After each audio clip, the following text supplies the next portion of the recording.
Bonjour à tous, je suis ravie de vous accueillir à cette seconde journée des universités 2021 de la coordination en santé. Merci à tous de vous connecter tôt depuis ce matin sur Zoom. Merci à ceux qui nous ont suivis aussi hier.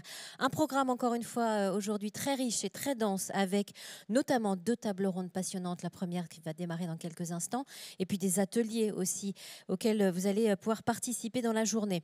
La table ronde de ce matin qui va démarrer a pour thématique entrée et sortie à l'hôpital, comment coordonner la prise en charge. Alors, vous le savez, la problématique de l'entrée et de la sortie de l'hospitalisation a été évidemment exacerbée par la crise Covid. Elle existait déjà avant, évidemment. Comment est-ce qu'on l'organise vraiment aujourd'hui avec la mise en place des dispositifs de coordination que sont notamment les DAC ? Comment ça se passait avant, qu'est-ce que la crise a fait ressortir et comment optimiser tout ça demain. C'est ce qu'on va voir avec nos invités que je vous présenterai dans quelques instants. On leur demandera à nos intervenants quel est leur rôle, quelles sont leurs attentes également vis-à-vis de ces structures, ces dispositifs de coordination qui sont en train de se mettre en place un petit peu partout. Je précise, comme hier, que vous aurez la possibilité de les interpeller via le chat en posant vos questions le plus synthétiquement possible d'ici une petite heure. Avant de démarrer notre table ronde, je vous propose de regarder tout de suite une vidéo introductive du professeur François Puisieux, qui est professeur de gériatrie, chef du pôle de gérontologie du CHU de Lille. On regarde et puis on se retrouve tout de suite après pour démarrer la table ronde. À tout de suite.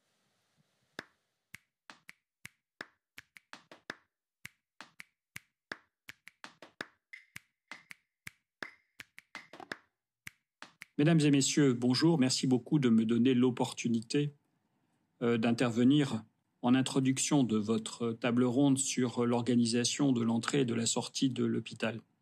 Ce sont des questions anciennes, mais toujours d'actualité, qui va illustrer la petite situation clinique que je vais vous raconter. Auparavant, je voudrais me présenter un peu mieux pour vous dire que je suis professeur de gériatrie à Lille, chef du pôle de gérontologie au CHU de Lille, mais également depuis de nombreuses années, je suis président d'une plateforme, la plateforme Coralie, qui porte sur l'agglomération lilloise un réseau de santé gériatrique, un réseau de soins palliatifs et une MAIA. Et l'ensemble du dispositif va évoluer vers un DAC. C'est un sujet sur lequel j'aurais eu aussi beaucoup à dire, mais ce n'est pas le sujet de cette table ronde.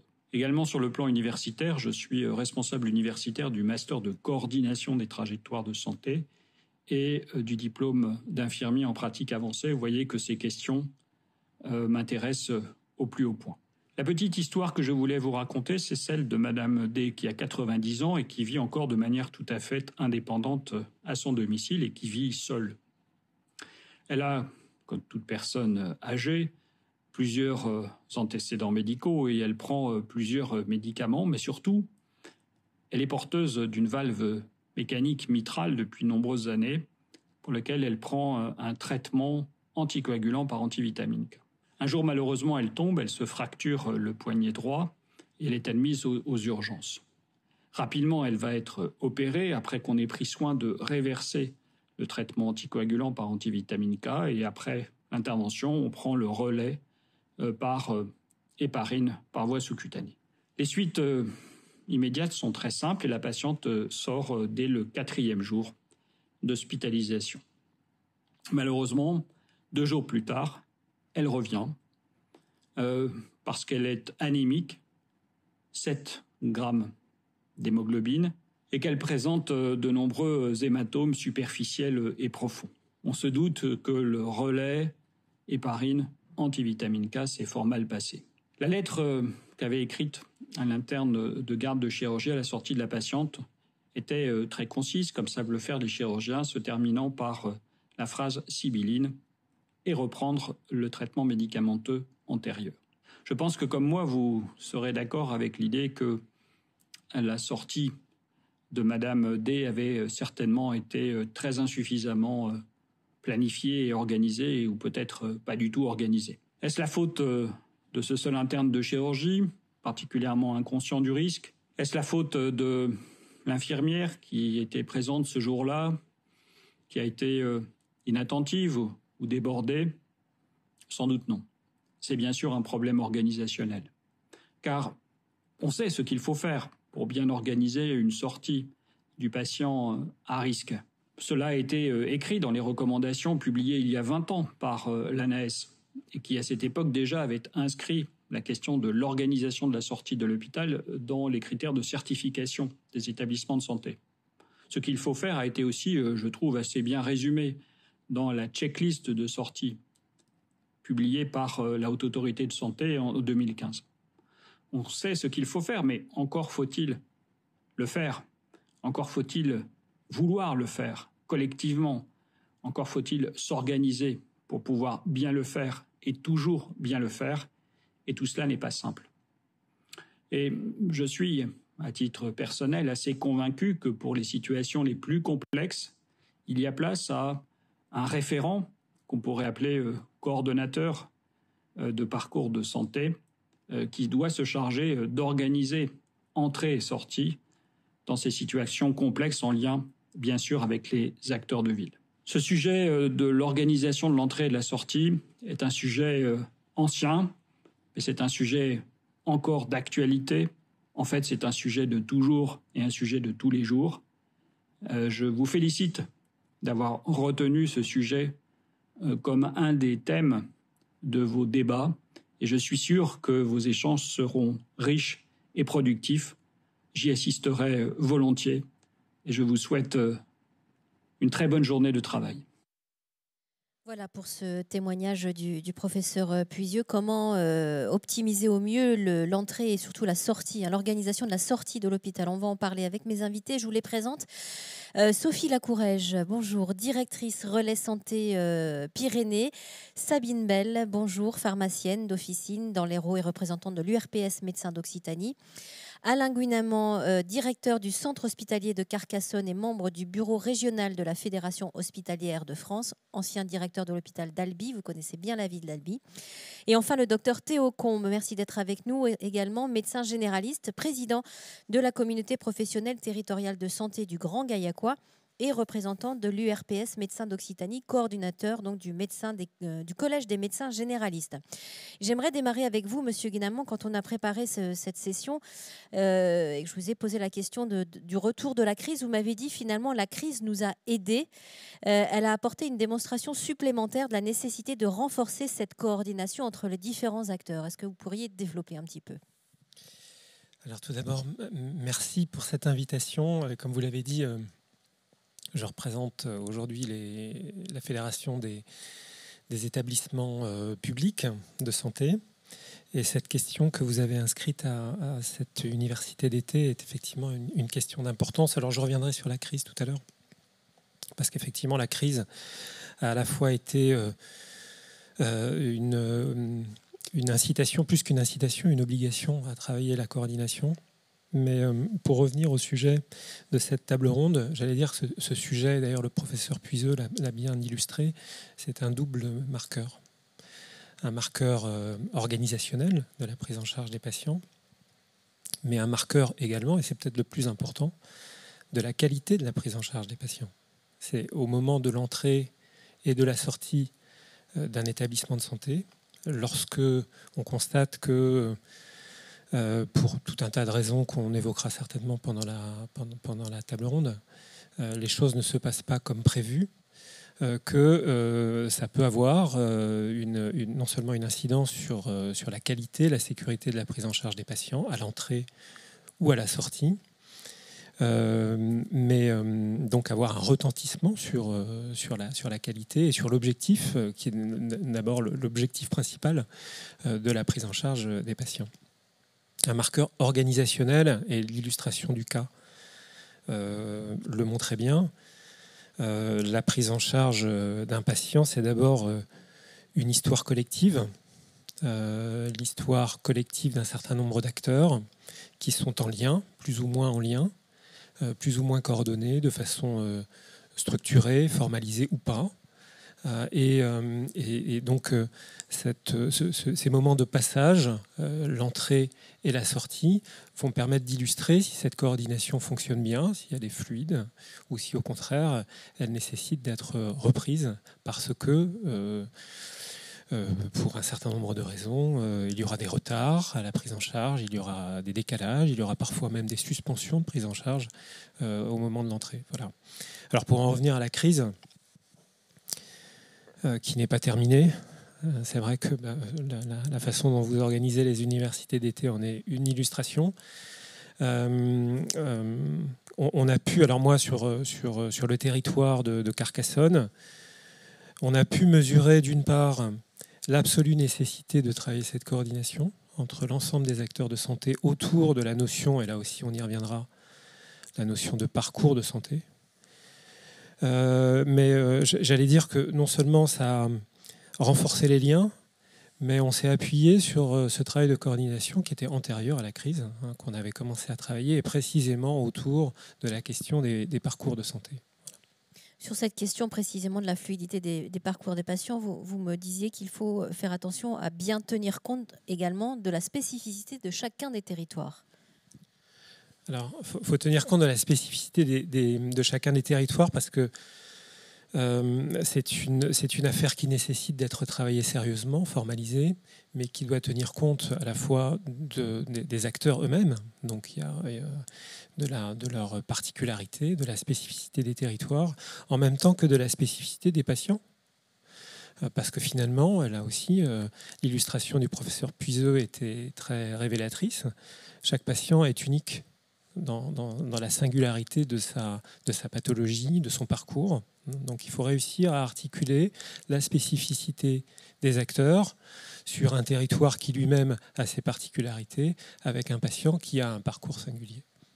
Alors, vous êtes directeur d'un centre hospitalier. Gardez le micro pendant encore quelques secondes. J'ai envie de vous demander quel est votre rôle et quelles sont vos attentes précisément aujourd'hui par rapport à ces dispositifs de coordination qui sont en train de se mettre en place.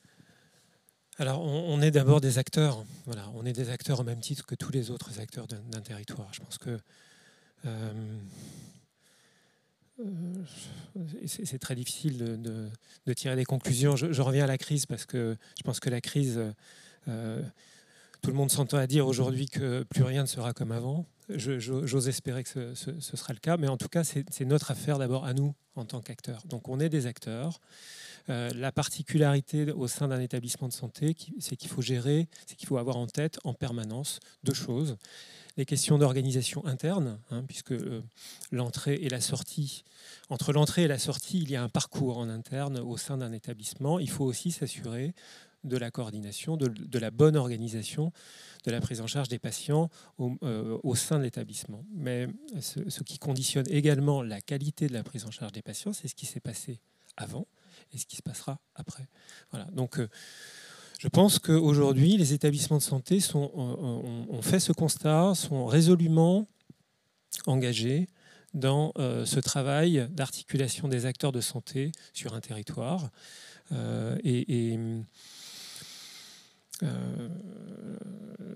Donc, l'objectif au sein d'un établissement, c'est de réussir à faire en sorte que ce travail sur les parcours se fasse. La mobilisation des acteurs en interne soit effective. Alors ensuite, la difficulté, c'est qu'il y a une multiplicité de parcours. Et puis, par ailleurs, il faut tenir compte des acteurs qui vont intervenir en amont, en aval. Et donc, finalement, faire en sorte que ces différents professionnels de santé qui travaillent à un moment donné autour d'un patient aient la possibilité de se réunir, de travailler, de disposer des outils pour pouvoir en permanence suivre la prise en charge des patients qui sont sous leur responsabilité. On reviendra à vous tout à l'heure, mais j'aimerais entendre Sophie Lacourège. Bonjour, vous êtes directrice, je le rappelle, du Relais Santé Pyrénées. Expliquez-nous ce qu'est cette structure, quel est son rôle, quelles sont ses missions. Oui, bonjour. Je vous remercie également de m'avoir invité aujourd'hui pour parler de cette question. Donc, je suis directrice de Relais Santé Pyrénées. Relais Santé Pyrénées est une structure dans les Hautes-Pyrénées qui porte le réseau de santé, la plateforme territoriale d'appui, co-porte la MAIA avec le conseil départemental des Hautes-Pyrénées et l'HAD également. Voilà. Ça fait beaucoup d'acronymes. Ça fait beaucoup d'acronymes, tout à fait. Voilà. Quelles sont vos missions? Quel est votre rôle? Quel est le rôle de cette structure? Alors là, j'espère que vous avez du temps, parce que là, on a une heure. Au vu du nombre des sujets, aujourd'hui, on va dire que Relais Santé Pyrénées est organisé en deux pôles. Nous avons un pôle HAD, donc hospitalisation à domicile. Donc, on est effecteur de soins, on est sur la prise en charge des soins et aussi sur la coordination des soins. Et un pôle que je vais appeler coordination, futur DAC, dispositif d'appui à la coordination, qui pour le coup est là pour coordonner les prises en charge. On est vraiment sur des coordonnateurs de parcours, alors spécifiquement, historiquement sur le réseau de santé, sur des parcours soins palliatifs et depuis quelques années maladies chroniques également, sur des situations complexes, je précise, et évidemment les MAIA, les gestionnaires de cas, pour les personnes de plus de 60 ans sur des situations complexes également, souhaitant rester à domicile. Voilà, j'essaie de faire court. Qu'est-ce que vous avez pu, même question qu'à M. Guinamant, mais qu'est-ce que vous avez pu observer qu'est-ce que la crise a exacerbé sur ces entrées-sorties d'hospitalisation, à votre niveau, à vous, de votre perspective à vous? Alors nous, à notre niveau, alors c'est vrai que dans les Hautes-Pyrénées, par rapport au Covid, on a fait partie des départements qui ont été quand même le moins touchés par rapport à l'épidémie, même si on a eu des grands moments de tension.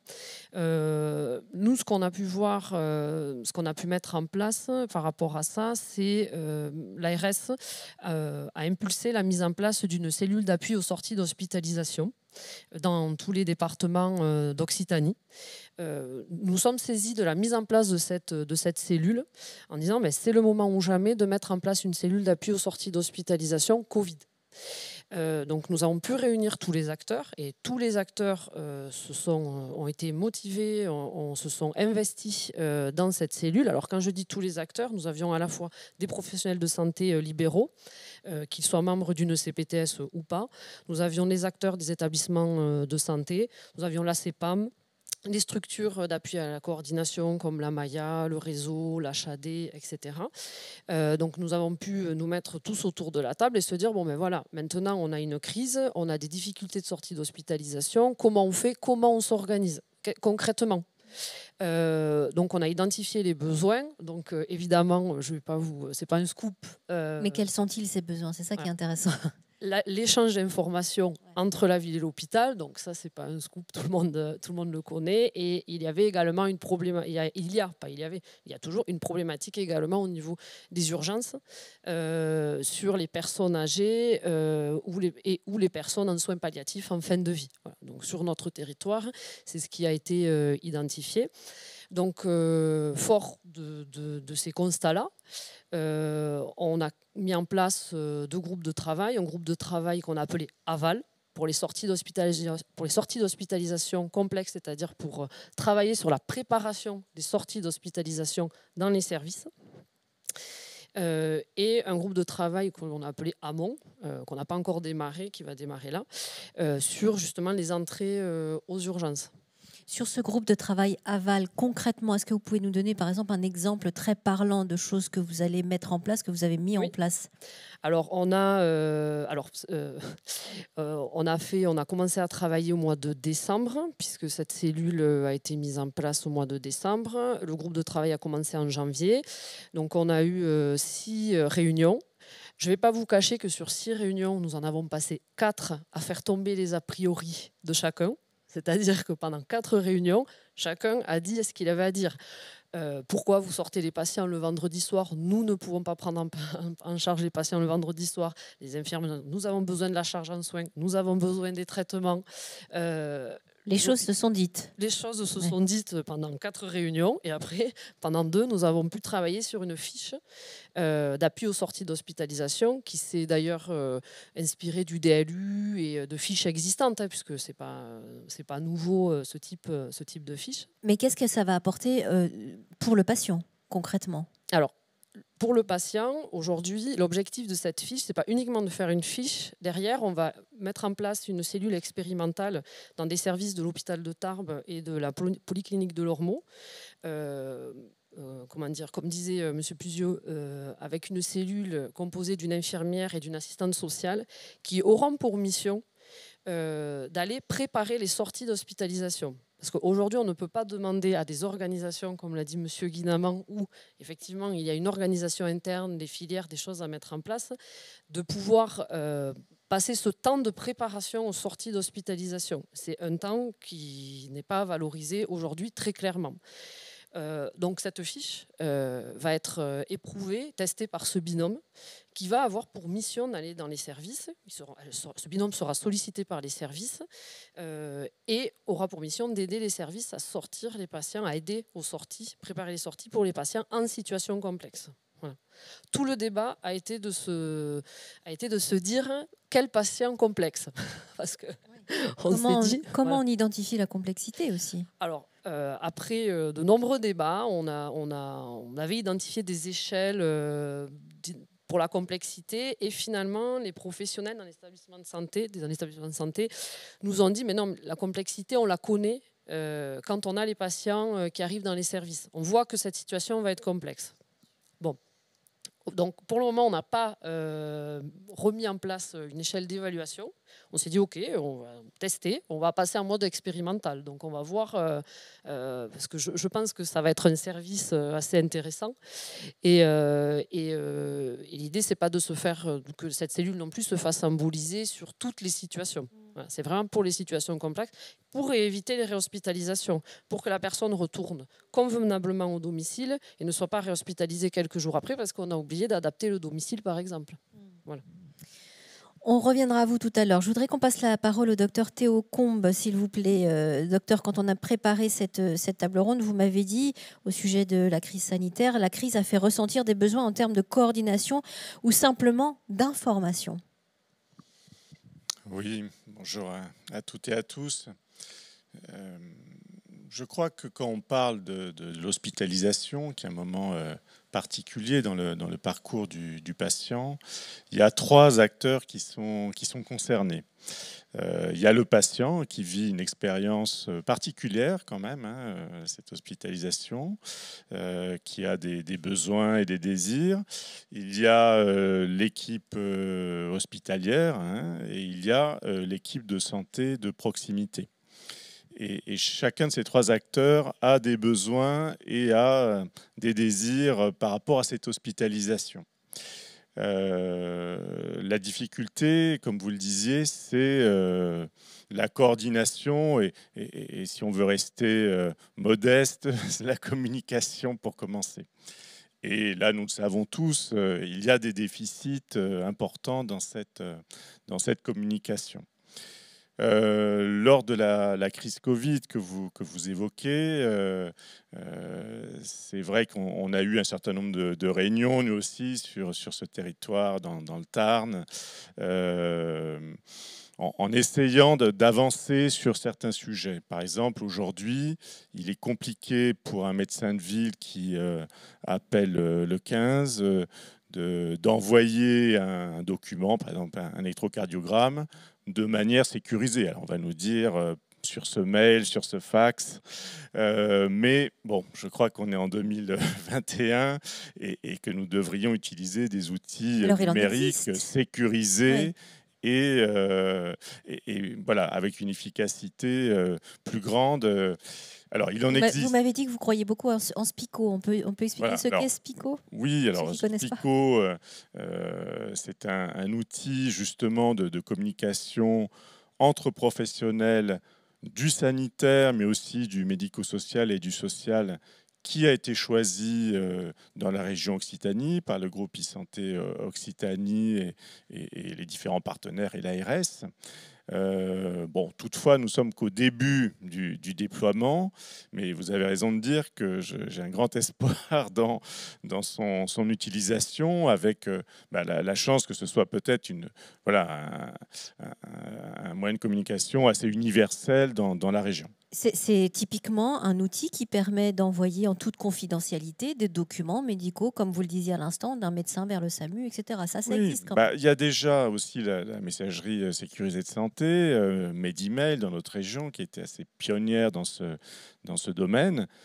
Toutefois, j'ai pu constater, alors c'est peut-être différent selon les territoires, les hôpitaux, etc., que souvent, il n'y a pas d'adresse générique du service. Et donc les médecins disent oui, on ne peut pas envoyer par ce biais parce qu'on ne sait pas qui est de garde, qui travaille. Alors Ce sont des problèmes techniques qui, à mon avis, potentiellement peuvent être réglés pour avoir étudié un petit peu la question, mais j'ai peur qu'on n'ait pas réussi à aller vraiment jusqu'au bout de la démarche. Moi, ce que j'aurais souhaité, c'est que quand un patient présentant des symptômes suspects ou étant atteint du Covid appelle au 15, que son médecin traitant soit prévenu de façon quasi automatique. De même là, que quand il y a c'est pas du tout le cas, que quand il y a une entrée aux urgences, voilà, nous souhaiterions recevoir ne serait-ce qu'une notification administrative qui nous informe que le patient est entré aux urgences. Peut-être ensuite qu'il est sorti, peut-être qu'il est rentré dans le service de médecine ou de chirurgie. C'est des informations de base avant de parler d'une communication que je développerai ensuite. Justement, alors cette sortie d'hospitalisation pour un médecin comme vous, qu'est-ce que ça représente? Quel est votre rôle dans ce processus? En théorie, ce rôle devrait être important. On voit dans la vignette que le docteur Puisieux nous a citée, on n'entend parler ni du pharmacien de ville, ni du médecin traitant, ni de l'infirmière à domicile. Donc c'est vrai que là, on se dit qu'il y a quelque chose, un des trois acteurs qui a été oublié. Et j'ai peur que ça ne soit pas pour rien dans l'échec de la prise en charge. Voilà, nous, c'est prévu dans la nomenclature par l'assurance maladie qu'il y ait une visite de retour à domicile, de sortie d'hospitalisation. Il y a des dispositifs qui organisent, via l'assurance maladie, qui tentent d'organiser la sortie d'hospitalisation là aussi. Mais bon, le gros déficit, il est peut-être même en amont, j'ai envie de dire, parce que la sortie d'hospitalisation, elle se prépare. Et donc c'est vrai qu'au niveau de la CPTS, en partenariat avec les hôpitaux du territoire, ça fait déjà 3-4 ans qu'on en discute. Et là, on commence à mettre en place des choses assez concrètes. J'imagine que vous fondez énormément d'espoir sur l'arrivée de ces nouveaux dispositifs d'appui à la coordination. Qu'est-ce que vous en attendez concrètement? Alors, je crois que la sortie d'hospitalisation, c'est surtout le lien entre l'hôpital et l'équipe de santé du domicile. Encore une fois, c'est ce trépied médecins, pharmaciens, infirmiers libéraux qui, si déjà il y avait la communication entre l'hôpital et cette équipe, ça serait parfait. Parce que toutes les sorties d'hospitalisation ne sont pas forcément complexe. Tout ne va pas pouvoir passer par le DAC. Je pense que ma voisine ne me contredira pas, au vu des ressources allouées, bien entendu, également. Donc, il y a une gradation et une subsidiarité à utiliser pour utiliser au mieux nos ressources financières, nos ressources humaines. Après, il y a un deuxième niveau qui est celui de la CPTS. La CPTS, nous avons une infirmière d'aide à la coordination et c'est justement son travail d'être disponible pour l'hôpital. Alors peut-être pour une infirmière, à Albi dans certains services, je sais que c'est le cas, une infirmière, nous c'est une IDAC et dans le service c'est une IDEC, qui peuvent se contacter et voir si effectivement le retour à domicile va se faire dans les bonnes conditions. Est-ce qu'il y a déjà une équipe infirmière? Qui est le pharmacien? Est-ce qu'il y a des aides à domicile? Donc voilà, je pense que c'est surtout ce premier niveau-là. Ensuite, si on s'aperçoit qu'il y a une grande complexité, ça a été vu hier avec notamment l'atelier animé par Hervé Pingot, qu'il y a cette conjonction de problèmes à la fois sanitaires, sociaux et personnels. Là, on entre dans un domaine où le DAC va pouvoir apporter une valeur ajoutée, sollicitée par le médecin traitant et par la CPTS, par gradation de recours. Alors, on a souhaité que ne soient pas représentés que les médecins. La coordination, ça n'est pas seulement le problème de la médecine au sens strict, d'où la présence de Sabine Bell. Bonjour, Madame Bell. Vous êtes pharmacienne d'officine dans l'Hérault et représentante URPS, pharmacien d'Occitanie. Sur la coordination entre libéraux, vous avez des choses à dire sur ce qui se fait par rapport au lien ville-hôpital, puisque vous avez mis en place un dispositif qui s'appelle la conciliation et vous avez une vidéo à nous montrer sur ce sujet, je crois. Oui, tout à fait, pour résoudre des problématiques. Et c'est la vidéo de la petite introduction de Dr Puisieux était très bien, puisqu'elle elle va montrer que ce que nous faisons, nous avons mis en place entre pharmaciens, est utile et doit être développé. Donc la pharmacie clinique développe une activité de consultation. On la regarde et vous la commentez au Très bien. retour. Allez, on regarde la vidéo.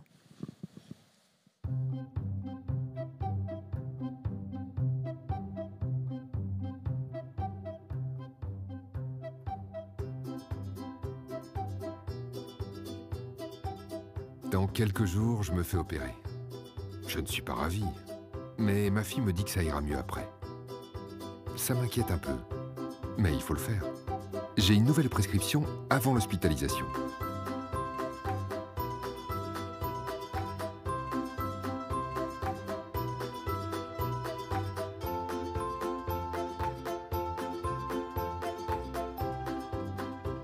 Je n'avais pas vu qu'il y avait des médicaments que je devais arrêter avant l'opération. Ok, c'est plus clair.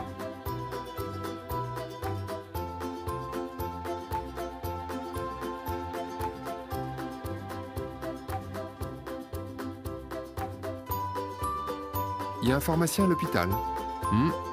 J'avais oublié de dire que j'avais des gouttes dans les yeux. Et je n'ai pas pensé à les prendre. Dans le fond, c'est vrai que ce sont aussi des médicaments.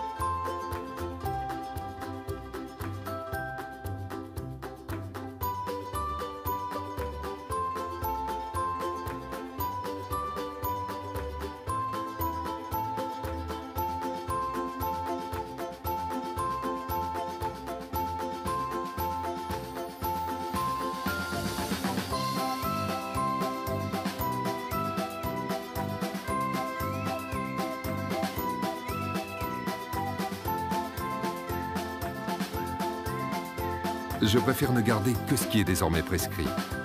Ce sera plus simple pour moi.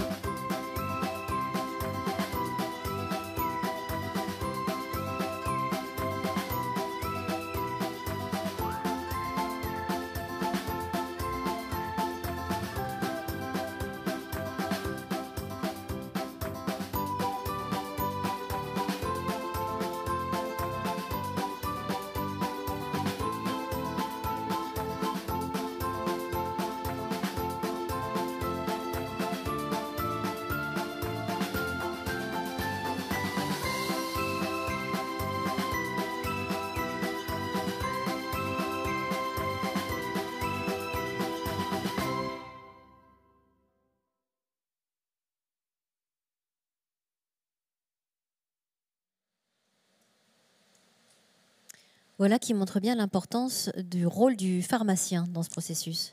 Oui, c'est l'importance d'un des acteurs. Tous les acteurs sont utiles, mais c'est ce qui a été mis en place par notre profession pour essayer justement d'éviter ces points de rupture qui sont l'entrée et la sortie d'hospitalisation.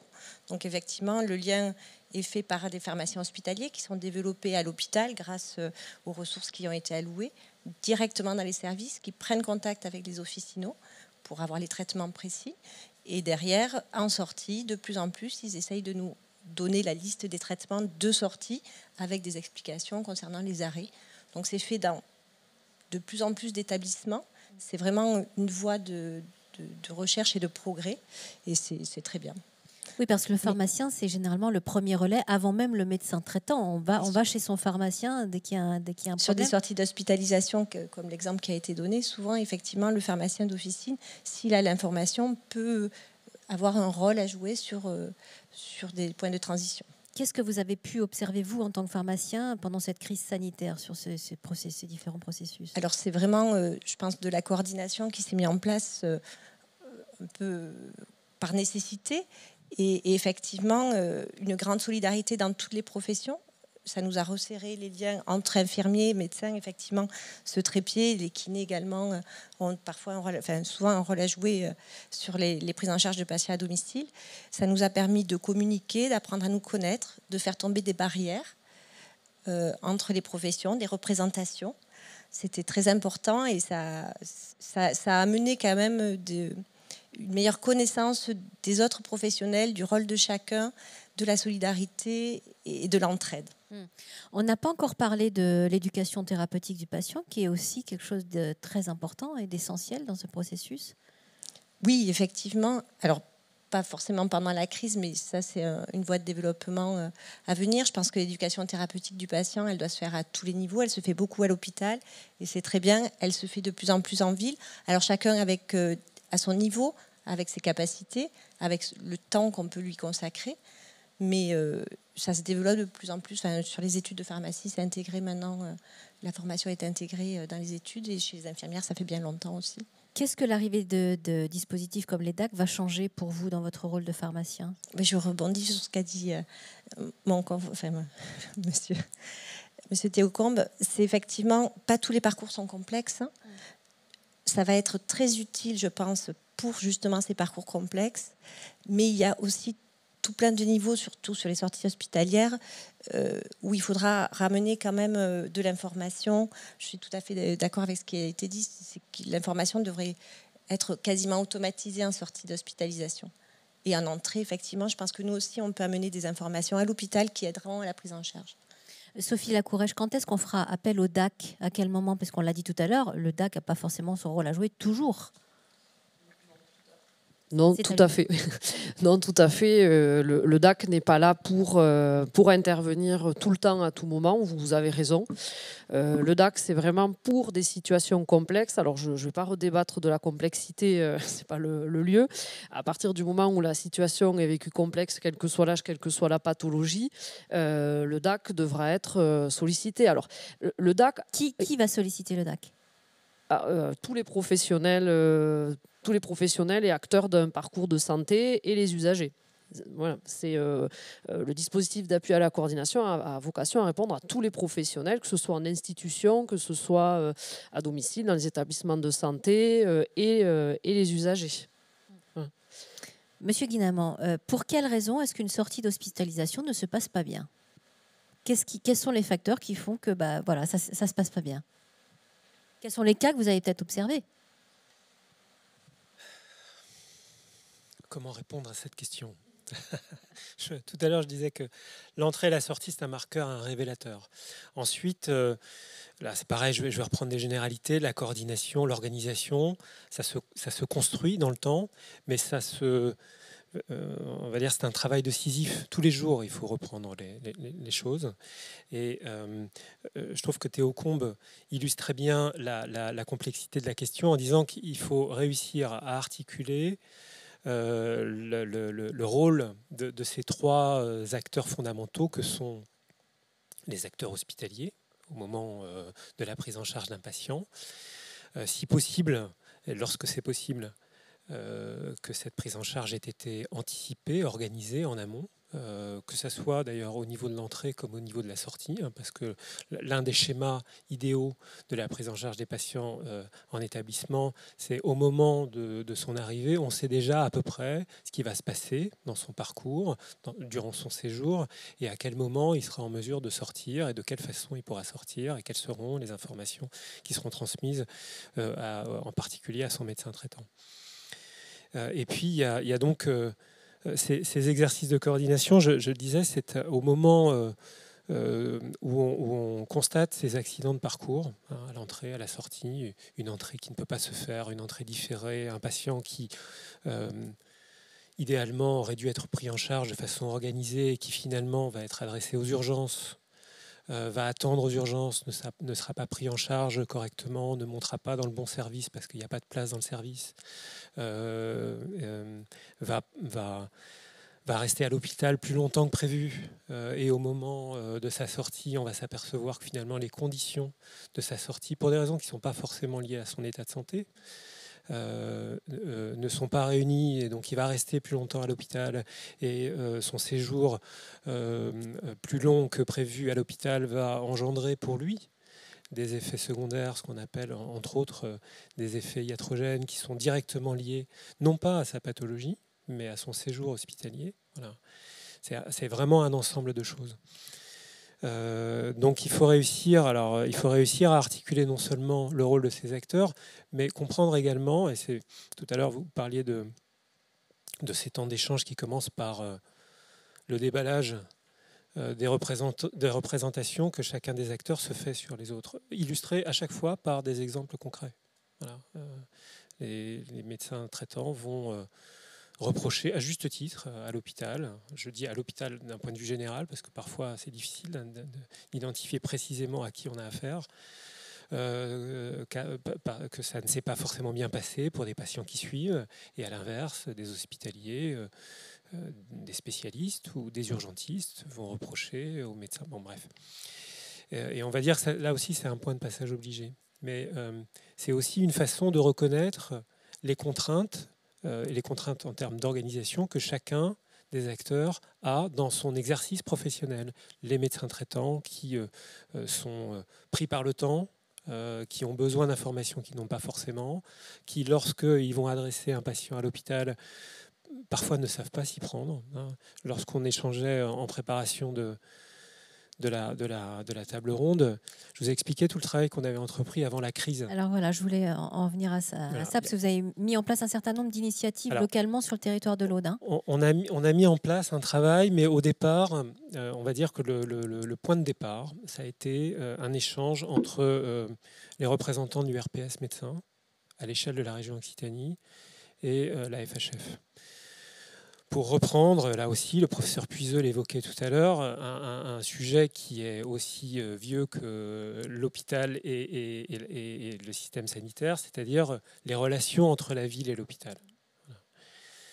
Et on avait convenu, tout ça, ça remonte à 2016-2017 à peu près, d'essayer de faire un premier état des lieux, département par département, en allant à la rencontre des acteurs, des établissements de santé, etc. Et une fois qu'on a fait ce panorama, qui rejoignait à peu près ce qu'on savait déjà et qui tenait compte de ce que vous évoquiez tout à l'heure, c'est-à-dire il y a des territoires, ils ont leur spécificité, parce qu'il y a aussi des acteurs qui ont leur propre spécificité. On s'est dit, qu'est-ce qu'on fait de tout ça ?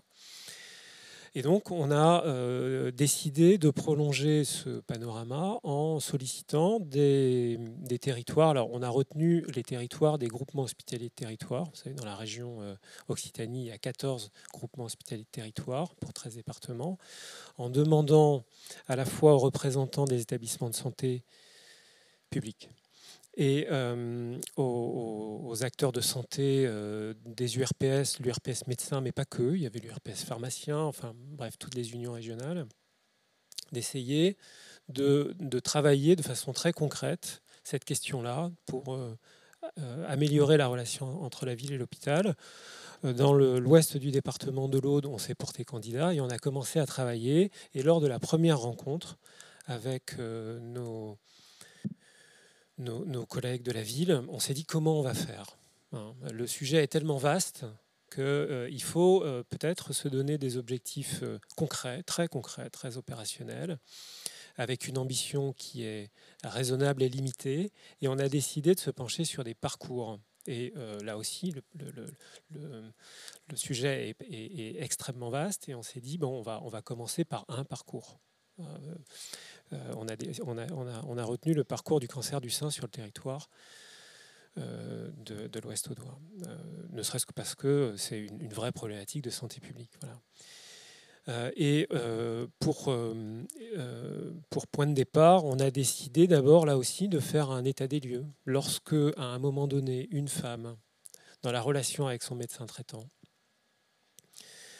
a besoin, le médecin traitant identifie un problème et cherche à établir un diagnostic, comment ça se passe ? Comment ça se passe concrètement ? Comment on peut organiser toute la phase diagnostique, ensuite, une fois que le diagnostic est étayé, comment la prise en charge s'organise ? Et puis, quand le traitement a été initié, au moment où l'établissement ou les établissements de santé qui sont intervenus passent le relais au médecin traitant, comment ça se passe également.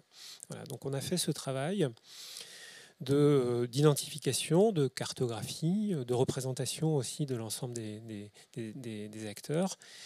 Et on a comparé la situation très concrète de l'ouest du département de l'Aude à un schéma qu'on a essayé de décrire, le schéma finalement le plus qui correspondait le mieux à ce qu'on imaginait en termes de bonne prise en charge de ces femmes. Et là, on a identifié des points de dysfonctionnement, des points de blocage, des À points quel qui niveau ? ralentissaient. Alors, de façon très schématique, en amont de la phase diagnostique en particulier, au moment de la prise en charge de ces femmes dans les établissements, et puis au moment où le traitement a été engagé dans la relation avec les professionnels de santé de ville. Et pour l'illustrer au sujet de l'entrée, ce que les médecins généralistes nous ont dit à ce moment-là, c'est que ils étaient très en difficulté lorsqu'ils avaient besoin d'établir un diagnostic complet qui fait appel à un certain nombre d'examens et d'avis spécialisés.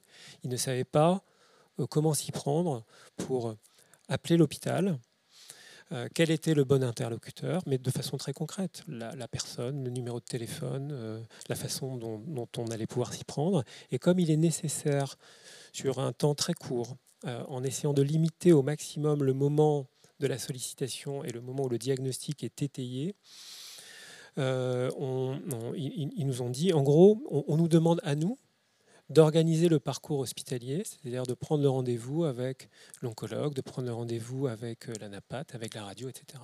Est-ce que vous, hôpital, et ça a été l'un de nos sujets d'attention, vous pouvez, de façon simple, identifier une personne qui sera notre référent, que nous appellerons à ce moment-là, et qui sera ensuite en charge d'organiser la phase diagnostique en sollicitant l'ensemble des secteurs ou des acteurs à l'hôpital qui permettront d'étayer ce diagnostic le plus rapidement possible. Et est-ce que vous pouvez répondre à cette demande ? Alors, en termes d'organisation en interne, c'est un travail.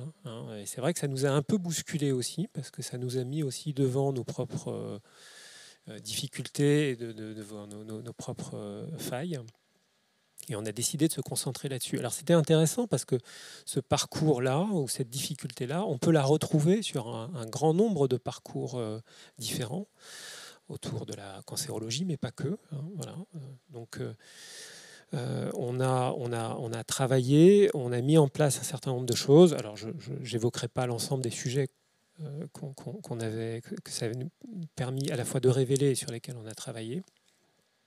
Puisque après le parcours cancer du sein, on est passé à un autre parcours, le parcours de la prise en charge du diabète, des patients diabétiques. Là, on était dans le champ des maladies chroniques, avec des parcours de longue durée, avec là aussi un travail construit de relations très régulières entre le médecin traitant, qui est vraiment le premier acteur de santé au contact des patients, et les établissements de santé.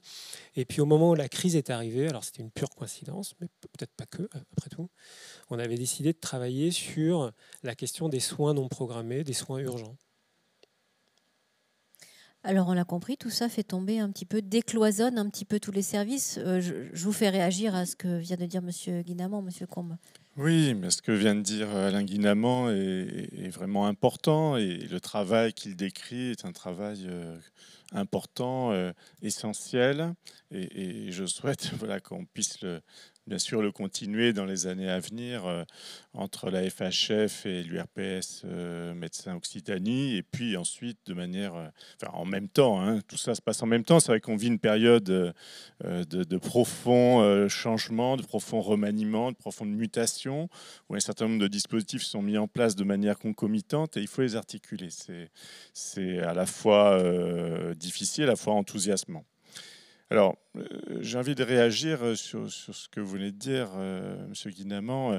Voilà, on voit que d'un côté, il y a dans un souci d'efficacité, et c'est vrai que vous avez raison, parfois, en fait, je crois que chacun a peur de déranger l'autre, voilà, de dire, ah oui, ils doivent être très occupés, donc j'ai scrupule à les déranger, de déranger le médecin hospitalier. Dans l'autre sens, on nous dit, voilà, le médecin généraliste, il est forcément débordé, et on ne va pas l'appeler, alors que je crois que parfois, quand le jeu en vaut la chandelle, on souhaiterait justement être appelé pour des choses essentielles, et non pas pour une paperasse qui n'a aucun intérêt et qui ne nécessite pas de faire 10 ans d'études. Mais voilà, quand c'est l'essentiel, quand c'est quand c'est la connaissance fine du patient qui est nécessaire, là, je pense que tout un chacun, on a envie d'être sollicité parce qu'on a quelque chose à dire. Donc d'un côté, on a la standardisation de ces parcours qui vise à l'efficacité. Et puis d'un autre côté, je pense qu'il y a la personnalisation du parcours. Parce que là, on voit qu'on est sur une pathologie. Donc c'est des parcours qui sont un petit peu... par construction, ils sont simplistes, ils ont leur mérite, et ensuite il faut aller vers la personnalisation en incluant les autres dimensions de la complexité. Donc il y a une dialectique nécessaire entre les deux. Et tout à l'heure, vous disiez aussi, quand le patient entre, on sait déjà à peu près sa trajectoire dans l'hôpital et quand est-ce qu'il va sortir, après quels examens, etc. Et c'est là, je crois, qu'il serait profitable d'avoir un dialogue. Ça, c'est une idée qu'on a depuis 4 ans, que l'on travaille sur la CPTS du Gaillacois, avec nos partenaires, notamment de l'hôpital d'Albi. On se dit qu'il faudrait, en début ou milieu d'hospitalisation, un échange entre le médecin hospitalier et le médecin traitant. Parce que parfois, ce rail dont vous parlez, il va dans la bonne direction, mais parfois, il peut y avoir un malentendu profond sur l'objectif de l'hospitalisation. Et je parlais tout à l'heure des 3 acteurs qui ont leurs besoins et qui ont leurs désirs. Il peut y avoir à la sortie d'hospitalisation une grande frustration parce que finalement, la question essentielle pour le patient ou la question essentielle pour l'infirmier ou la question essentielle pour le médecin traitant ne sont pas réglées à la sortie. Tout simplement parce qu'on ne l'a pas identifié. Quelqu'un disait tout à l'heure, l'équipe hospitalière avait dit la complexité, on le sait d'emblée. Je ne sais pas. Parfois, nous-mêmes, sur des patients qu'on suit depuis 20 ans, on est un petit peu aveuglé dans la routine et on oublie des aspects de la complexité. Donc, je crois qu'il faut se méfier. Bien sûr, la personne qui va appeler le DAC, vous parliez du DAC, souvent il va dire c'est une situation complexe. Et puis peut-être il ne pourra pas aller plus loin et ça sera justement aux intervenants du DAC de l'aider à analyser la situation. Mais on ne peut pas faire l'économie de ce travail d'analyse de la situation sur le plan à la fois sanitaire pur, social et puis personnel. Donc cet appel de milieu d'hospitalisation, je pense qu'il est important et on fait une expérimentation entre la CPTS du Grand Gaillacois et l'hôpital d'Albi à travers une sorte de trame pour cet appel téléphonique. Là, on est sur de l'appel téléphonique. Pourquoi une trame? Parce que souvent, on est appelé un petit peu à brûle-pourpoint, on est en train de faire autre chose, et puis on répond à 2-3 questions, mais parfois on oublie l'essentiel, et puis ensuite ça va être compliqué de rappeler pour dire « Ah, au fait, cette personne, vous savez, elle a fait des directives anticipées, elle ne souhaite pas d'acharnement thérapeutique, etc. » Ça, c'est des choses très importantes, qu'on puisse échanger sur le milieu de vie. Est-ce qu'il y a des directives anticipées? Est-ce qu'il y a d'autres pathologies qui rentrent en compte? Est-ce qu'il y a d'autres acteurs très importants ou des aidants à domicile qu'il faudrait contacter? Tout ça est dans notre trame qui est faite par une interne qui s'appelle Ségolène Tuel. Ça donne lieu à une thèse. Donc là, c'est entre le service de court séjour gériatrique de l'hôpital d'Albi et la CPTS du Grand Gaillacois. Mais j'espère que progressivement, on va l'étendre. J'en ai parlé avec le docteur Karine Chiffre, à également l'équipe mobile de gériatrie.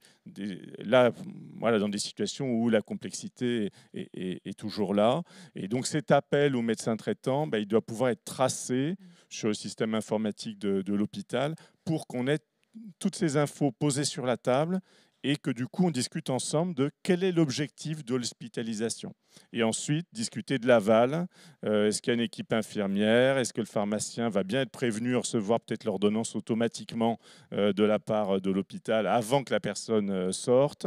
Que la CPTS soit sollicitée s'il n'y a pas d'aide ménagère, s'il n'y a pas de kiné, si c'est compliqué, si le médecin traitant est absent ou il n'y en a plus, etc. Et là, c'est là que la CPTS aussi va avoir sa valeur ajoutée de recherche d'un médecin traitant, de mise en relation avec nous, le médecin d'astreinte de ce jour-là, et peut-être ça va matcher pour aller plus loin dans la relation médecin traitant. Voilà, hein, tout ce qu'il nous faudrait. Donc vraiment, je tiens à cet appel, cet échange, plutôt vers le début du séjour hospitalier pour que les rails éventuellement soient redirigés de manière un petit peu souple vers l'objectif de qualité pour le patient. Et alors justement, vous évoquiez à l'instant, Dr Combe, le rôle des services d'aide à domicile. On va passer à la question, à la session questions-réponses, parce que j'ai beaucoup de questions là qui arrivent. La première, je vous la lis, de quelqu'un de la MAP. La préparation de la sortie d'hospitalisation intègre également les services d'aide à domicile qui ont une vraie place dans la coordination. Comment est-ce que vous travaillez avec ces services, Monsieur Guillamant et Monsieur Combe?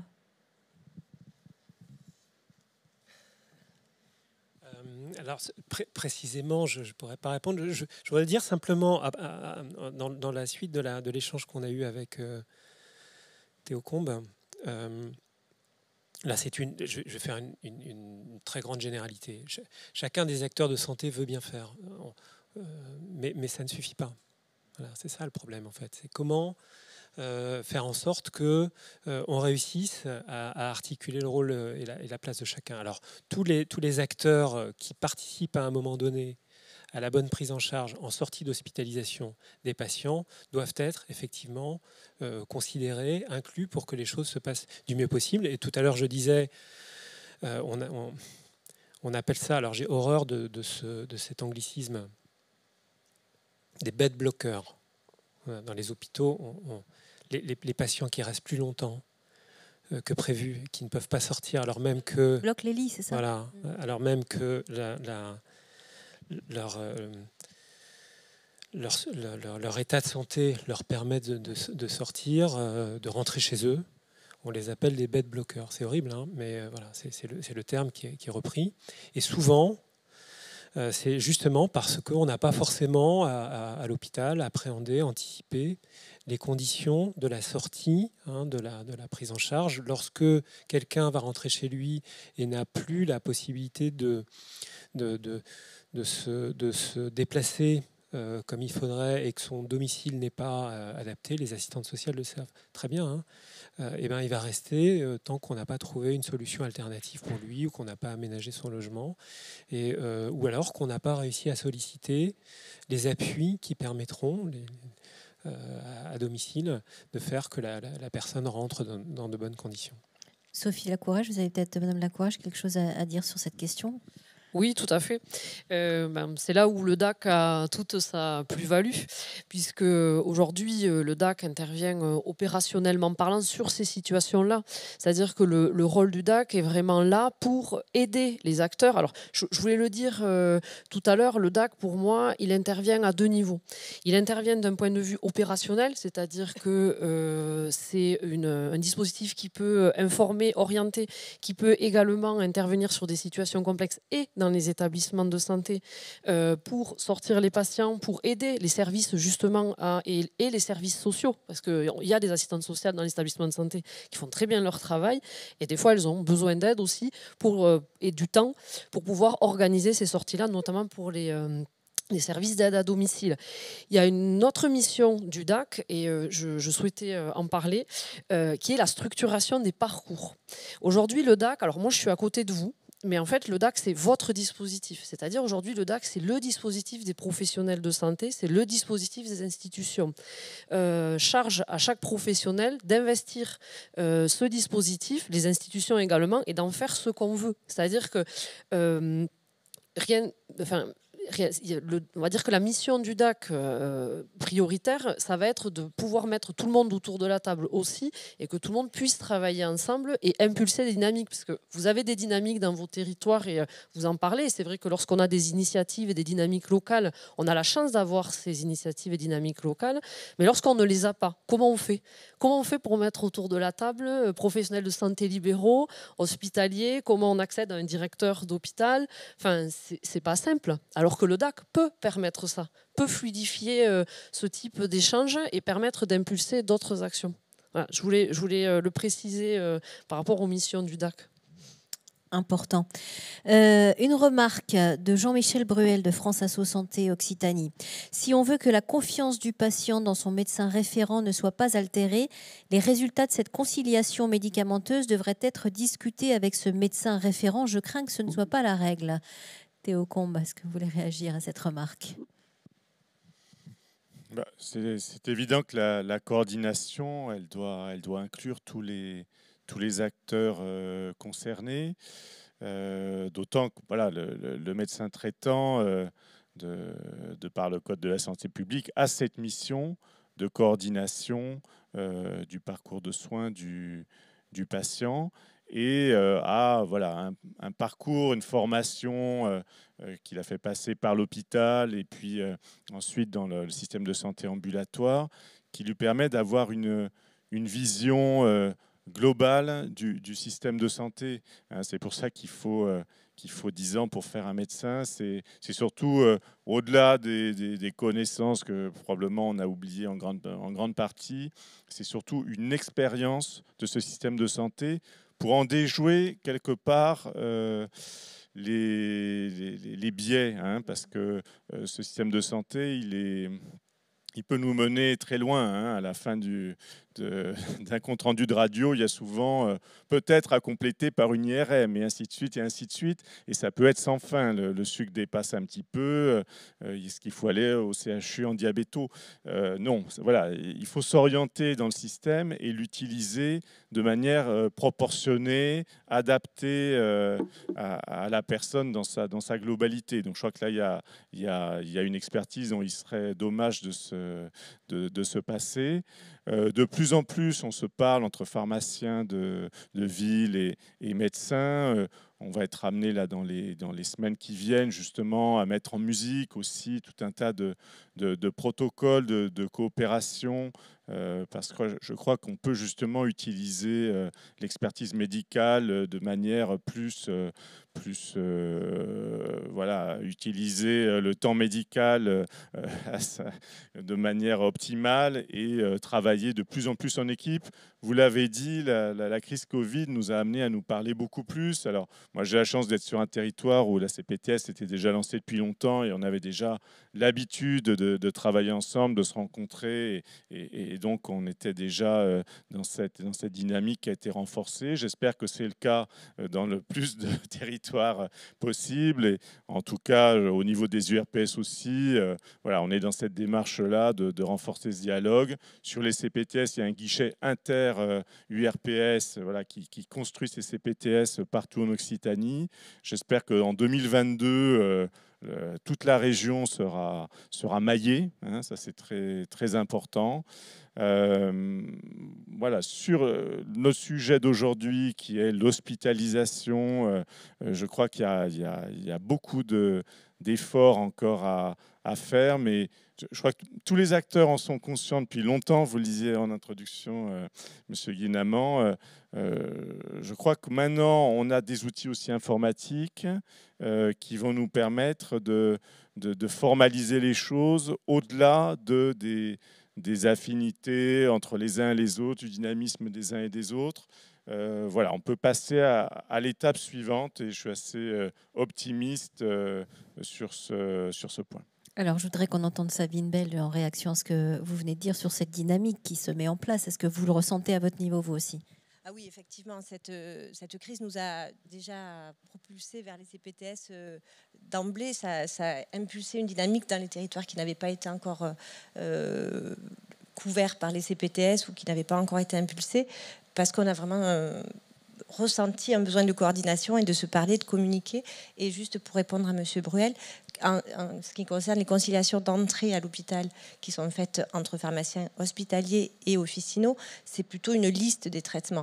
Donc le médecin traitant en général là, c'est plus une façon de communiquer qui souvent le patient a un pharmacien référent et dans sa pharmacie, on a la liste de ses traitements précis. Donc c'est une donnée fiable, c'est une source fiable qui a été évaluée.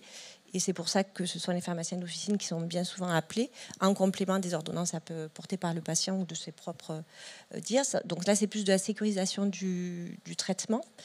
Et sur les conciliations de sortie, bien sûr, elles sont communiquées aux médecins traitants, mais je pense qu'elles sont communiquées par l'hôpital directement, puisqu'ils ont des comptes rendus d'hospitalisation, je le souhaite, qui regroupent les traitements de sortie.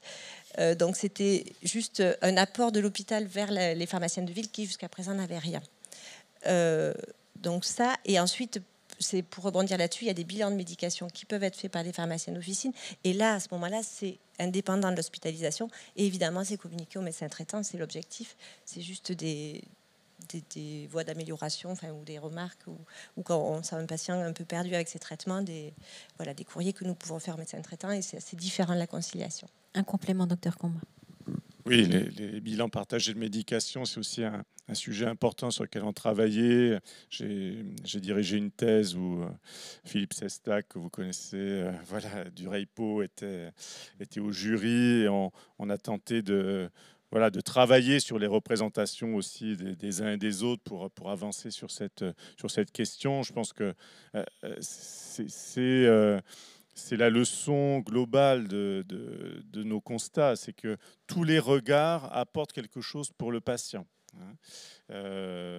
Après, il va falloir faire la synthèse, mais en tout cas, il faut s'ouvrir à... Sans oublier, j'allais dire, le regard du patient lui-même. Voilà, ça a été dit, sans oublier les aidants qui ont souvent un avis sur la question. Alors, c'est comme toujours, on peut choisir de faire l'impasse, d'être dans le déni, de dire non, ce qu'on a mis dehors par la porte re-rentre par la fenêtre. Donc on ne peut pas faire l'économie de la discussion, on ne peut pas faire l'économie de la concertation et de la coordination.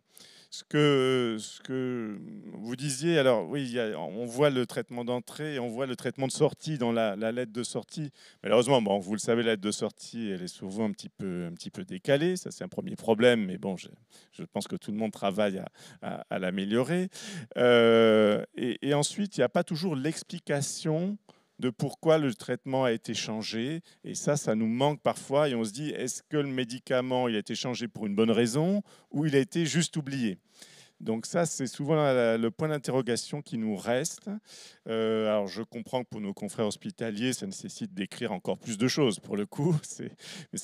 Mais encore une fois, je crois que peut-être le travail de communication, il ne doit pas se faire juste au moment de la sortie, pour la lettre de sortie, juste au moment de la sortie ou après, éventuellement, comme je sais que le travail est parfois tendu. C'est pour ça que vraiment nous proposons que ça se fasse un peu avant, qu'on discute des objectifs de l'hospitalisation, qu'on échange les infos essentielles sur le patient et qu'éventuellement on se concerte au milieu. Donc ça serait une révolution assez importante parce que notre vécu phénoménologique de l'hospitalisation, c'est que le patient il disparaît dans un tunnel et on le voit ressortir de l'autre côté. Et bon, j'espère qu'on pourra, de différentes façons, à travers de l'humain, donc de la concertation directe par téléphone, des échanges peut-être tout simples via Spico en messagerie instantanée. Au fait, pourquoi il a ce traitement-là, monsieur X voilà, c'est bien mystérieux pour nous, mais des fois, il y a des questions comme ça qui sont posées dans le compte-rendu, mais qui n'ont jamais été résolues.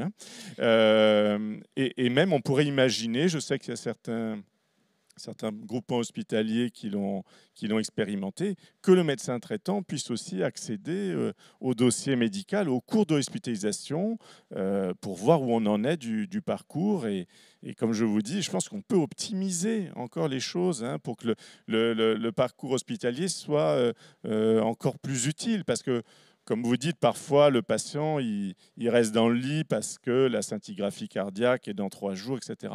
Mais peut-être qu'on pourrait discuter et dire, au fait, tant que vous y êtes, moi je trouve que ce patient, il a quand même des troubles cognitifs. Est-ce que ça serait possible de faire passer une équipe pour l'évaluer ou qui voit le neurologue, etc. Je pense qu'on pourrait être tellement plus efficace grâce à ce dialogue. Alors, on va revenir sur cette coordination entre ville et hôpital. Mais j'ai une question pour vous, Sophie Lacourrège. Comment est-ce que le DAC peut-il accompagner les cas complexes, par exemple, d'enfants obèses ? Comment les DAC accompagnent-ils la place de l'éducation thérapeutique dans un parcours ? On en a un peu parlé, mais les cas complexes. Alors, comment le DAC peut accompagner les cas complexes ? À plusieurs niveaux. aujourd'hui, c'est ce que je disais tout à l'heure, en fait, il y a deux niveaux. Il y a un premier niveau qui est la structuration du parcours. C'est-à-dire, avant de dire on va accompagner les situations complexes, de savoir quel est le besoin de territoire, quel est l'existant du territoire, quel dispositif existe, est-ce qu'il existe déjà des filières, est-ce qu'il existe déjà des réseaux identifiés, parce que souvent il existe des choses, mais on ne les connaît pas. Et souvent, autour d'un patient, il y a plusieurs intervenants, mais qui ne se connaissent pas et qui ne savent pas que l'autre intervient. Donc on est vraiment dans une situation de connaître l'autre et de savoir quelles sont les ressources d'un territoire, voire d'un ressource régional, d'un recours régional, puisque des fois dans un territoire, on n'a pas toutes les ressources. Et une fois qu'on a un petit peu cartographié les ressources, c'est de se dire, bon, comment on met tout le monde autour de la table et comment on travaille ensemble pour que, à partir du moment où on a un appel sur une situation complexe, comment on la prend en charge. Voilà. Comment on l'identifie, comment on la prend en charge, comment on y répond derrière. Alors, je vais pas aller spécifiquement sur... alors, c'était les enfants obèses, en situation d'obésité. Ça dépend des ressources des territoires. Moi, je sais qu'aujourd'hui, dans les Hautes-Pyrénées, parmi les parcours, c'est pas un des premiers qui a été identifié. Mais je sais que nous avons des ressources à Cap-Verne, par exemple. Voilà, donc on identifie les ressources. Et là où le DAC va aider, ça va être de dire, bon, ben voilà, on nous sollicite pour cette situation complexe. C'est un parcours que nous n'avons pas identifié dans notre département car non prioritaire, mais c'est pas grave. On va aller voir, on va aller chercher, on va aller voir s'il y a déjà des intervenants, parce que souvent il y a des intervenants, et des fois le DAC va simplement mettre en lien les intervenants autour de la personne pour qu'elle puisse discuter, et on va se rendre compte qu'on va débloquer une situation. Et si vraiment on va dire les intervenants autour de la personne n'arrivent pas à trouver une solution, le DAC va intervenir, va évaluer la situation, va voir comment on peut faire évoluer la prise en charge. Bien entendu, quand je dis les intervenants, c'est évidemment avec le médecin traitant, avec le pharmacien, avec les spécialistes, avec les associations d'aide à domicile s'il y en a, enfin pas pour ce cas-là, mais on ne sait jamais. Voilà, on va être là vraiment pour débloquer les situations derrière, et ça va permettre d'être aussi un observatoire, puisque on va se dire, tiens, sur notre territoire, on s'est retrouvé à plusieurs reprises en rupture de parcours sur ces situations-là. Il y a des trous dans la raquette.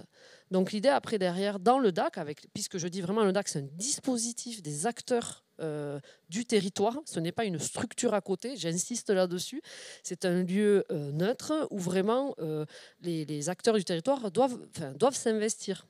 Et l'idée, c'est après de se remettre autour de la table et de se dire, tiens, dans notre territoire, on a eu des appels, on a eu des sollicitations, on a dû intervenir à plusieurs reprises sur telle ou telle situation. Comment maintenant on fait en sorte qu'il n'y ait plus cette rupture? Parce que l'objectif du DAC, c'est on structure, on intervient et puis on essaie de faire en sorte qu'il n'y ait plus de rupture sur certains parcours, de faire évoluer les prises en charge. Une précision, docteur Combe, rapidement, parce qu'on a pas mal de questions qui arrivent. Oui, alors dans le Tarn, le DAC n'est pas du tout aussi en place que dans les Hautes-Pyrénées, mais nous sommes en train de le construire. J'identifie en fait deux circuits, un circuit court et un circuit long. C'est-à-dire que le circuit court, c'est effectivement le numéro de téléphone du DAC qui est sollicité. Et il y a une ressource qui existe. Et donc là, il suffit de flécher vers cette ressource existante et même peut-être de mettre en relation. Je crois que ça peut être bien aussi. Parce qu'on l'a vu tout à l'heure, c'est parfois compliqué. Et puis, il y a un circuit plus long où... Alors, je ne sais pas quel terme sera retenu, mais les gestionnaires de cas vont accompagner les dossiers, vont créer un dossier sur Spico Dossier. Je reviens à Spico. Donc, ce dossier de coordination, de suivi au long cours qui va être partagé. Voilà. Donc, c'est un petit peu les deux vitesses que je vois pour le DAC. Pour répondre précisément à cette question. J'ai une question pour M. Guinamant de Julie du réseau REPOP. Bonjour, vous parlez des groupes de travail qui ont travaillé sur la mise en œuvre du parcours. Est-ce que ce sont les professionnels du parcours qui ont écrit ce parcours dans le cas du cancer du sein dont vous nous avez parlé tout à l'heure? Comment est diffusé ce parcours pour être connu de tous les professionnels de ville qui pourraient avoir besoin d'orienter leurs patients? Alors c'est bien les acteurs concernés du territoire qui l'ont écrit. Je précise que c'est vraiment une démarche artisanale. Hein, c'est vraiment et c'était au moment où on a choisi à la fois la méthode et puis le cancer du sein. On s'est dit, c'est pas la première fois qu'on se réunit. On a déjà fait des tentatives pour essayer de travailler ces questions d'articulation et de coordination. Ça n'a pas forcément très bien fonctionné. Donc là, on réessaye. On essaie de se donner des objectifs, un parcours identifié. Et puis, dans un délai relativement court, on s'était donné 6 mois. Une fois qu'on a identifié des points de blocage, des actions à mettre en place, que ce soit à l'hôpital ou dans la relation entre la ville et l'hôpital. On se donne 6 mois pour que ça se mette en place et pour en faire l'évaluation. Donc la question, c'est que même si on a serré le parcours autour du cancer du sein, en déroulant et en identifiant l'ensemble des étapes du parcours, les professionnels qui sont directement concernés, ça fait beaucoup de monde. Ce travail sur les parcours, il a fallu qu'on le fasse autour d'un groupe de professionnels relativement restreint. Et ensuite, c'est vrai que l'une des questions qu'on s'est posées, c'est comment on s'assure ensuite de diffuser l'organisation du parcours à l'ensemble des acteurs de ville et hospitaliers concernés. Donc on l'a fait. Ça nous a aussi permis de constater qu'il y avait un certain nombre de personnes qu'on n'avait pas forcément identifiées et qui se sentaient directement concernées. Voilà, donc finalement... Comme quel type de personnes? Le pharmacien, peut-être? Non, oui. Les pharmaciens étaient associés, mais alors, je ne pourrais pas les lister tous, mais...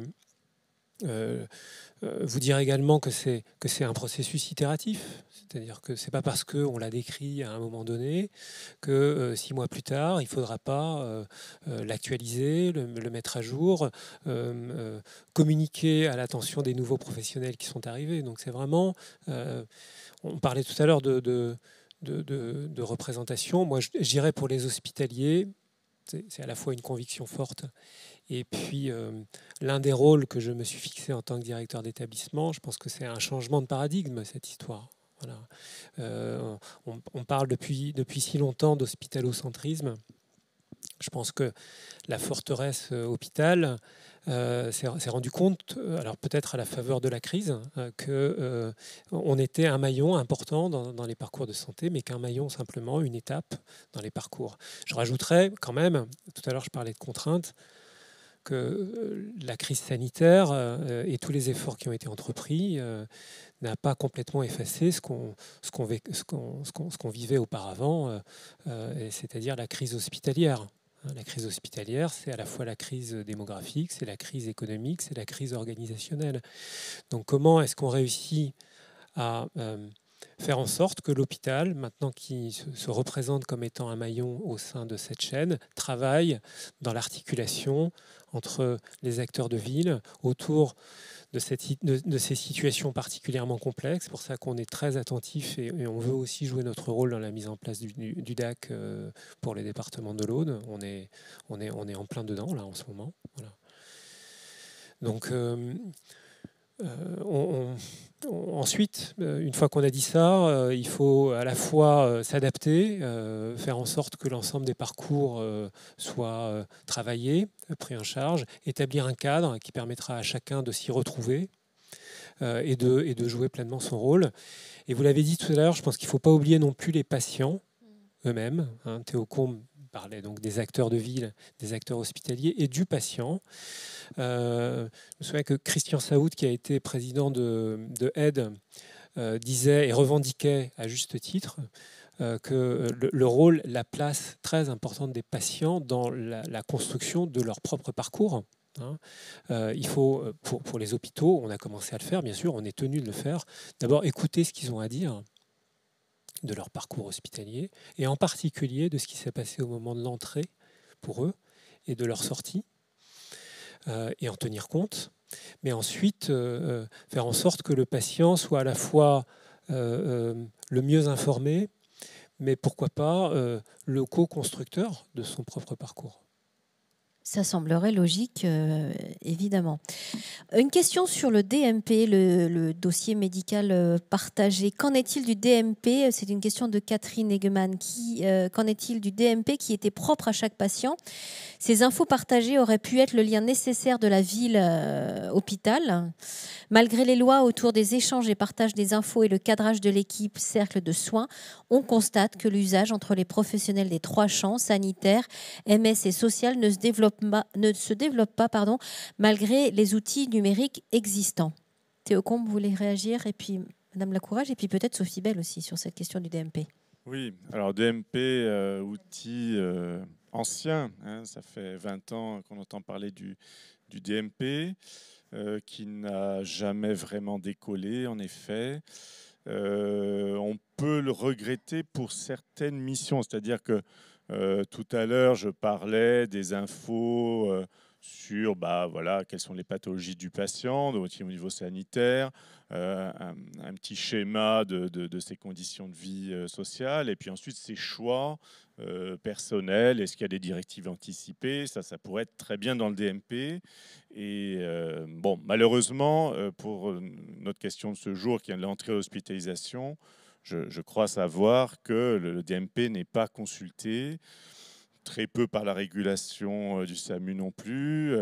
Quand je dis très peu, je pense vraiment très très peu à l'entrée aux urgences. Mais je crois qu'il y a des difficultés pratiques, hein, c'est-à-dire que nos confrères urgentistes nous disent qu'ils n'ont pas l'ordinateur ou les identifiants personnels qui leur permettraient de se connecter. Ils n'ont pas forcément de CPS qui leur permettrait de se connecter. Alors, sans doute qu'avec une volonté plus forte, ces obstacles pourraient être levés, mais la situation actuelle, c'est qu'il n'est pas utilisé. Je pense que pour certaines de ces tâches, ça pourrait servir à quelque chose. Au-delà, je ne suis pas un grand fan du DMP parce que souvent en réunion, je dis le DMP, c'est un plat de lasagne. C'est-à-dire c'est des PDF qui s'entassent les uns sur les autres. Ça ne fait pas forcément sens. On disait tout à l'heure, trop d'infos tue l'info. C'est un peu ça. Hein. Comment y retrouver ce qui est important? C'est pour ça qu'au-delà du partage d'informations, je crois beaucoup à la communication et plutôt à des outils de communication supplémentaires. L'un n'exclut pas l'autre. Le DMP pourrait être une base minimale et ensuite, il faut développer des process et des outils de communication. Sophie Lacourage, sur cette question? Alors, par rapport au DMP, c'est vrai qu'aujourd'hui, il y a une volonté de développer le DMP. Je rejoins M. Combe sur l'utilisation du DMP aujourd'hui, qui n'est effectivement pas optimale, mais pour avoir travaillé avec la CEPAM dans le cadre de la cellule préparation aux sorties d'hospitalisation, c'est un sujet que nous avons abordé, forcément, puisque qui dit DMP dit potentiellement échange d'informations. Donc c'est quelque chose qu'il faut développer, et je pense qu'il va se développer de plus en plus dans le cadre du virage numérique.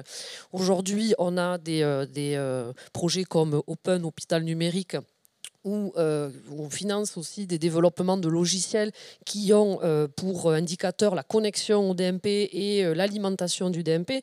Donc je pense que ça va être amené à être développé. Mais c'est vrai que il y a toujours deux temps. Il y a le court terme, il y a le maintenant. C'est ce que j'ai toujours dit. Il y a le temps libéral, il y a le temps de la prise en charge où on est sur 12 heures, 24 heures.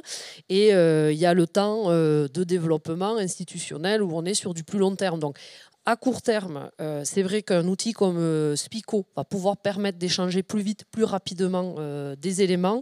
À plus long terme, je pense que le DMP sera un très bon outil. Alors, on va conclure cette table ronde avec cette question qui me semble une bonne question pour conclure. Elle nous est posée d'Olivier Chabot, équipe Relais Handicap Rare Midi-Pyrénées. La coordination autour des situations complexes entre la ville, l'hôpital et les professionnels du social et du médico-social demande certes des outils d'information, on l'a dit, des méthodes, on l'a dit, mais aussi de la fluidité, de la réactivité et de la disponibilité. Comment assurer et s'assurer de cela pour des organisations hospitalières, d'un côté, des professionnels libéraux et les acteurs associatifs? Je pense que vous avez tous votre mot à dire en conclusion de cette table ronde sur cette question. On démarre avec vous, Monsieur Guinamont. Non, Je vous en veux.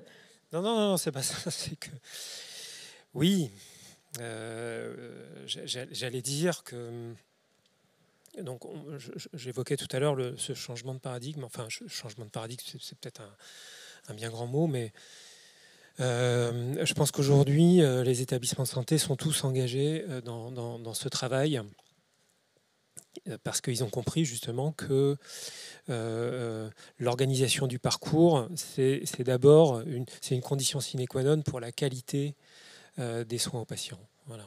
Et qu'un parcours chaotique d'un patient, ça n'est pas acceptable, ça n'est pas satisfaisant.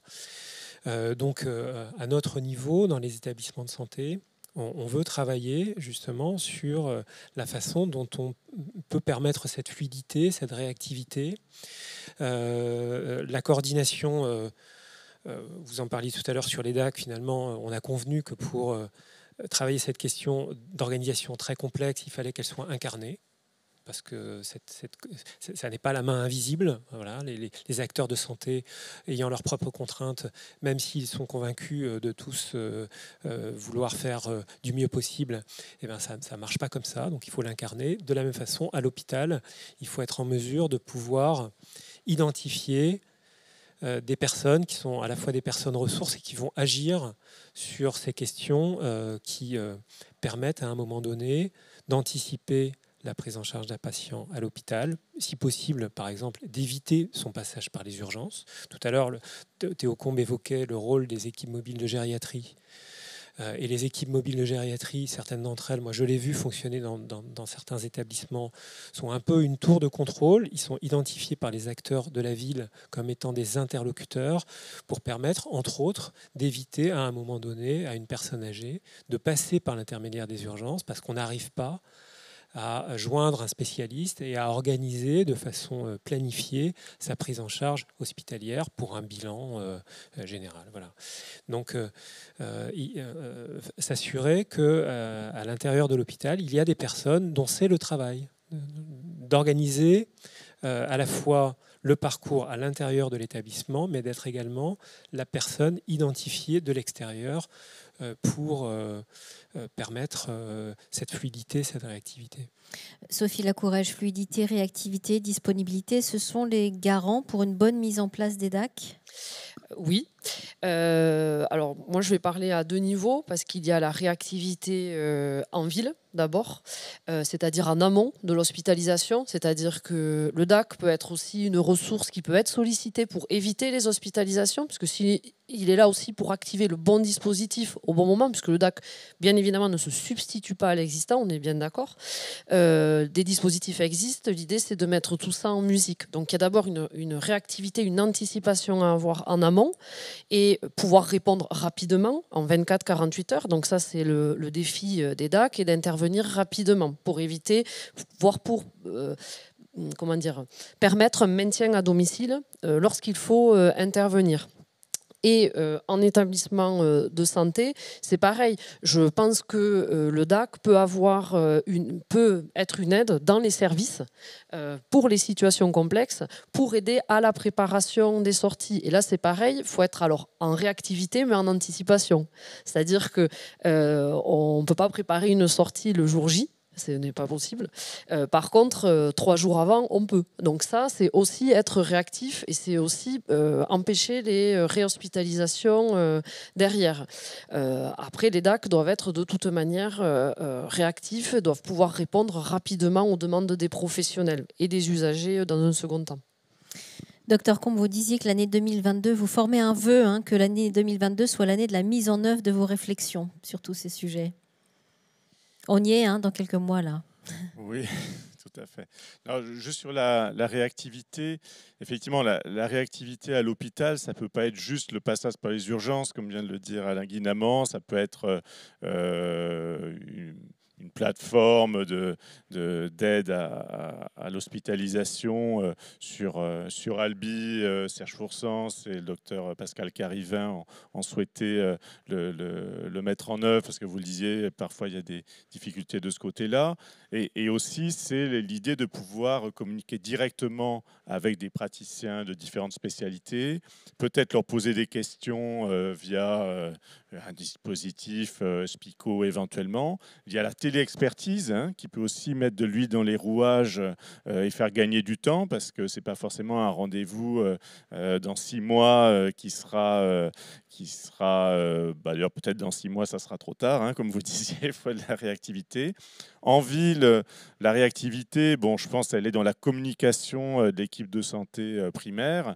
Donc, voilà, c'est ce que je dis matin, midi et soir aux infirmières avec lesquelles je travaille, c'est appelez-nous directement sur les portables. Voilà, ne passez pas par les secrétariats téléphoniques qui vous mettent en attente, qui mettent des messages qu'on voit 4 jours après. Voilà, il faut se parler directement.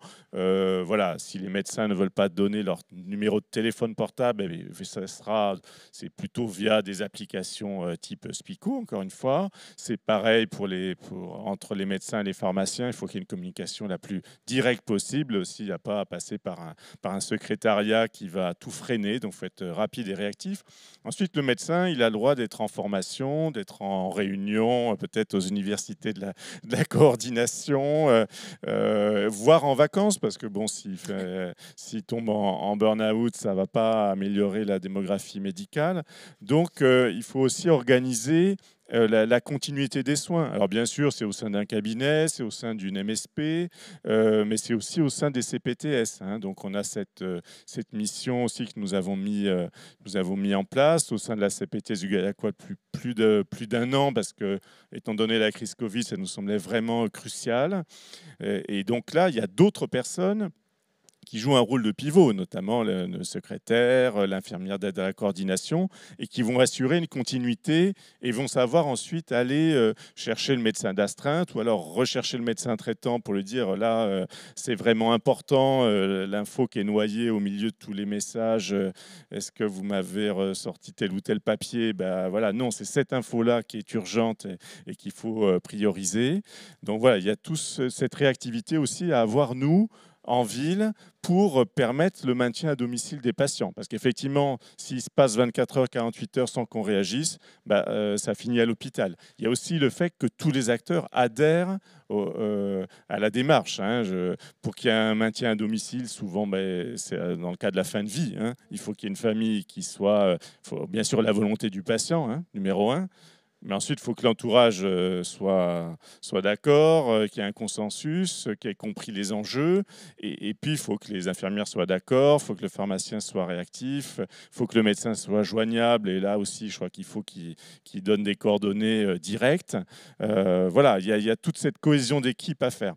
Alors, dernière chose, j'essaie d'être rapide, mais c'est très important parce que bon, je commence à avoir un petit peu d'expérience effectivement des réunions Maya, réseau, ville-hôpital. On élabore des choses très belles, des choses, voilà, une fiche de liaison, machin. Voilà, ça paraît sur le papier extrêmement satisfaisant. On fait le parcours de telle ou telle pathologie, de tel ou tel profil de patient.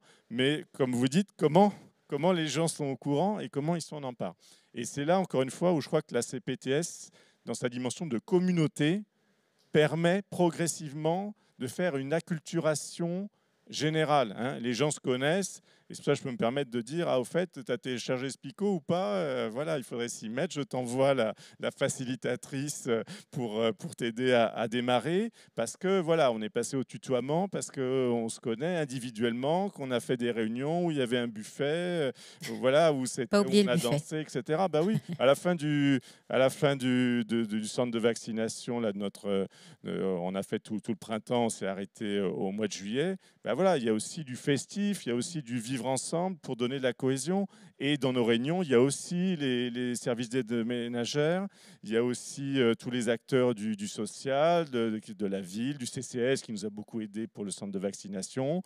On invite bien sûr les directeurs d'hôpitaux qui sont toujours présents depuis le début avec nous. On tente d'avoir les médecins hospitaliers aussi, de les sortir de leur hôpital et qui viennent nous voir sur le terrain. Ils sortent en fonction de la qualité du buffet, hein, monsieur Guillemot, c'est ça. C'est très important. La convivialité est importante. Oui, il y a les associations de patients. C'est vrai qu'avec le Covid, peut-être on a freiné un petit peu sur ce sujet. On a eu des contacts avec les alcooliques anonymes, avec des représentants d'autres associations de patients. Et ça, on va continuer à le faire. Donc, on est vraiment dans la dimension de communauté de santé. Donc oui, là, il y a les réunions un peu entre représentants d'institutions. Et ensuite, il faut le faire vivre dans une communauté de santé. Je voudrais donner la parole à Sabine Ben pour la conclusion aussi. Quel est le vœu que vous formez pour 2022 sur cette question de coordination ville-hôpital? Je suis assez d'accord. Je souhaiterais qu'il y ait des CPTS maillés sur tout notre territoire et que les liens se fassent. Je pense que pour la fluidité, effectivement, il faut apprendre à se connaître. On va gagner en rapidité si on sait à qui s'adresser. Le fait d'avoir des structures uniques comme les DAC qui nous permettent d'atteindre de suite, de nous donner des solutions rapides, ça va nous aider. Les CPTS aussi vont être également un interlocuteur, je pense, privilégié peut-être pour les hôpitaux et vont nous permettre de redescendre sur nos territoires plus simplement. Et là, on va gagner en réactivité et effectivement, d'apprendre à se connaître entre professionnels de territoire, c'est majeur. Et la crise, pour ça, nous a vraiment aidés. Je voudrais vous remercier tous les quatre pour la grande qualité de vos propos pendant cette table ronde que j'ai trouvée personnellement passionnante. J'espère que vous aussi qui nous suivez, vous l'avez appréciée. On va marquer une pause, en tous les cas moi, et vous retrouvez à 14h pour la prochaine table ronde dédiée au rôle des équipes de premier recours dans la prise en charge de la complexité. Quelle interaction avec les dispositifs d'appui? Alors pause d'une petite demi-heure puisqu'à 11h vous entrez à nouveau en atelier. On m'a fait passer un petit message qui est le suivant. Pour un démarrage fluide de l'atelier, de la présentation du projet Parcours Soins complexe à domicile et du retour d'expérience sur la constitution du DAC de la Gironde. Merci de vous connecter dès maintenant aux liens qui vous ont été transmis. Et dans Zoom, merci de vous renommer avec vos noms et vos prénoms. Voilà, et aujourd'hui, ça fonctionnera merveilleusement bien, j'en suis persuadée. Merci à tous les quatre. Merci à vous de nous avoir suivis attentivement et nous avoir adressé pléthore de questions. Merci beaucoup. Je vous dis à tout à l'heure à 14h. Prenez soin de vous.